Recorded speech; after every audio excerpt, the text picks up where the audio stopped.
ገነት ኤፍራታ ወዴት እየሄደች እንደሆነ የተከታተለቻት ወይንም ደግሞ ተከታተላታለች።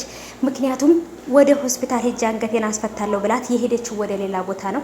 እሱም ጋር የሄደችው ደግሞ እንግዲህ ወደ መርማሪው ወዳለበት ቦታ ሊሆን ይችላል። የሄድሽበትም ወይንም ደግሞ ስትመጪ ተጠንቀቀች ነይ ብሏታል። ምክንያቱም ሰው እንዳይከተላት ማለት ነው። ይህም እንግዲህ አቤል ከቤዛም ከኤፍራታም ገንዘብ ተቀብሎ ጽዮንን ሊያስፈታት ነው። ግን ደግሞ ይሄኛው ያክስቱ ልጅ ወይም ደግሞ ያፌት በግዴታ ሄዶ ክሱን እንዲያነሳ ብሎታል። ግን ደግሞ እሱ ቅቤ ቁጭ ብሎ ስራ እየሰራ ነው። በጣም ተንኮለኛ ልጅ ነው። ቤዛም በጣም ከፍቷታል። ምክንያቱም ሁሉም ሰው እኔ ላይ ይበረታል፣ ምን አድርጊያቸው ነው እያለች ተስፋ እየቆረጠች ነው። ሰላም ሰላም፣ ውድ የተከበራችሁ የቻናሌ ቤተሰቦች ሰላማችሁ ይብዛልኝ ባላችሁበት። ውድ ቤተሰቦቼ ለቻናሌ አዲስ ከሆናችሁ ሰብስክራይብ አድርጋችሁ ቤተሰቡን ነባሮች እንኳን በሰላም መጣችሁ ብያለሁ። ለሱመያ ዩቲዩብ ቤተሰቦች ሰላም ቤተሰብ ካልሆናችሁ ቤተሰቡን ሰብስክራይብ አድርጉኝ ማለት ነው ውዶቼ። ወደ 16000 ቶሎ ብላችሁ አስገቡኝ እና ውዶቼ እንግዲህ ዛሬ ላይ ሉሊትን እንግዲህ ቤዛ በጣም ተቆጥታለች፣ በጣም ጮሃባታለች። ትንሽ ቀን ነው የቀረሽ እንጂ ከዚህ ቤት ትወጫለሽ ብላታለች። እንዴት አንቺ ለሰው የሚነገርና የማይነገር ነገር አታቂም?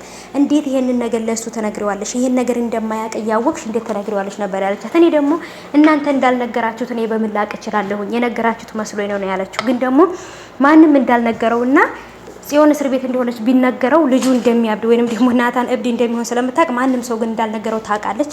የእውነት በጣም የምትገርም ሰው ናት ማለት ነው። ምክንያቱም ሰውን ለማናደድ ሰውን ለማስደነገጥ አንደኛ ናት። ከዚህ በፊትም በሷ ምክንያት ነበረ ገነት ወድቃ ቢኒያም ሞቷል፣ ቢኒያም ገለውታል፣ ሀዘን ላይ ነን ብላ የተናገረችው በጧት ተነስታ ማለት ነውና ስለዚህ ገነትን በሷ ምክንያት በጣም ብዙ ፈተና ደርሶባት ነበር ማለት ነው። አሁን ግን ድና ፈጣሪ መስኪን ደህና ናት።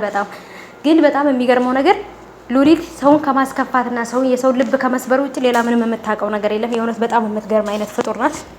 ይህም ልጅ እንግዲህ በነገራችን ላይ ናኦል በጣም የሚገርም ልጅ ነው። ናኦል ማለት ከቤዛ ጋር አሁን እንግዲህ ፍቅር የጀመረ ልጅ ነው። ቤዛን በጣም ነው የሚያፈቅራት የሚወዳት፣ ከበፊትም ጀምሮ የሚወዳት ፎቶዋን ግድግዳ ላይ ለጥፎ የሚሄድ ነው ማለት ነውና አፍቃሪዋ እንደሆነ ግን አታውቅም። እንደ ድንገት እንደተገናኙ እንጂ እሱም በድንገት እሷን አገኛታለሁ ብሎ ሳያስብ ነው ያገኛት ማለት ነውና ከዚህ በኋላ ማንም ሰው አያስፈልገኝም ብላለች። ምክንያቱም ዘመድ ወይም ሰው መስለው እየቀረቡ ሰዎችን እየጎዱ ስለሆነ በተለይ ደግሞ እነ ቤዛና እነ ናታን ቤት በጣም ሀዘንና መከራ ስለበዛ አሁን ላይ ማንንም ሰው ማመን አልቻለችም ማለት ነው።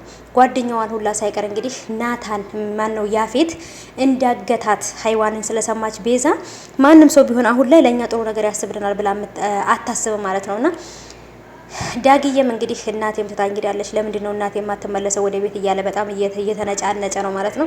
እሷም ደግሞ እንግዲህ ከምንምና ከማንም በላይ የኤፍራታ ያለችበት ሁኔታ ይበልጣል ብላ ዳጊን ትታ እንግዲህ ገንያ አሁን ኤፍራታ ጋር ናት። በጣም ብዙ ፈተና እየደረሰባት ነው። የያፌት ግልምጫ አለ፣ ስድብ አለ፣ ማንቋሸሽ አለ። በጣም ከባድ ነው እውነት ለመናገር ያፌት የስራውን አግኝቶ ማየት ለኔ በጣም ደስታዬ ነው። ምክንያቱም የስራውን ቢያገኝ እኔ ድራማው ሲያልቅ ያፌት ሞቶ ወይንም ደግሞ ታስሮ መሆን አለበት፣ ተፈርዶበት ማለት ነው። አስቡ እንግዲህ በያፌት ዙሪያ ያሉት ሁሉ ማለቅና መሞት አለባቸው። ሰምታችኋል። እና ውዶቼ እንግዲህ አሳዛኝ ሁኔታ ነው አሁን ላይ። በተለይ እንግዲህ የናኦልም እህት ደግሞ ናታንን አፍቅራ እንግዲህ እናቴ ናታንን ካላስፈታሽልኝ እሞታለሁ ራሴን አጠፋለሁ ብላት እንግዲህ ሞክሪና ራስሽን አጥፊ ብላታለች። በነገራችን ላይ ኤፍራታ ለጽዮን እርጉዝ እንደሆነች ሙሉ ለሙሉ ልትነግራት ነበረ፣ ግን ደግሞ አልቻለችም።